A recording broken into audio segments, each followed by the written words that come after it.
സ്നേഹം നിറഞ്ഞ ദൈവമേ, ഞങ്ങളുടെ വാഴ്ത്തപ്പെട്ട സ്വർഗീയ പിതാവേ, നന്ദിയോടെ ഞങ്ങളങ്ങേ സ്തുതിക്കുന്നു. പ്രാർത്ഥന കേൾക്കുന്നവനാളവേ ഞങ്ങളങ്ങേ സ്തുതിക്കുന്നു. ഞങ്ങളുടെ പ്രാർത്ഥനകളൊന്നും അന്തരീക്ഷത്തിൽ വിഫലമായി പോകുന്നതല്ല. ഓരോ യാചനകളും ഞരക്കങ്ങൾ പോലും നീ അറിയുന്ന ദൈവമാണ്.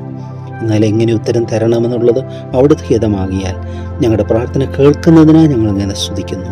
ഞങ്ങളുടെ ഭാരങ്ങളും പ്രയാസങ്ങളും എല്ലാം സമർപ്പിക്കുവാൻ ഞങ്ങളെ ശ്രവിക്കുന്ന ഒരു നല്ല കർത്താവ് ഞങ്ങൾക്കുള്ളതിനായി ഞങ്ങൾ നിന്നെ സ്തുതിക്കുന്നു. കർത്താവേ, ഞങ്ങൾ മറ്റുള്ളവർ ഞങ്ങളോട് എതിരിടുമ്പോൾ അവർക്ക് നേരെ ഞങ്ങൾ പ്രതികാരം ചെയ്യാതെ അവരുടെ നന്മയ്ക്ക് വേണ്ടി പ്രാർത്ഥിക്കുവാൻ, തിന്മയ്ക്ക് പകരം തിന്മ ചെയ്യാതെ തിന്മയ്ക്ക് പകരം നന്മ ചെയ്യുവാൻ ഞങ്ങളോട് പരിശീലിപ്പിക്കണമേ. അവിടുത്തെ പ്രിയദാസനായ ദാവീദിനെ പോലെ തന്നെ ഞങ്ങളുടെ ജീവിതങ്ങളും നല്ല മനസ്സാക്ഷിയുള്ള ഒരു കൃപ തരണമേ. അവിടെ ഇളക്കമില്ലാത്ത ഉറപ്പുള്ള പാറയായിരിക്കൽ സ്തോത്രം. എല്ലാം പുത്രനാമത്തിൽ അപേക്ഷിക്കുന്ന കൃപ കേൾക്കണം. സ്വർഗീയ പിതാവേ, ആമേൻ.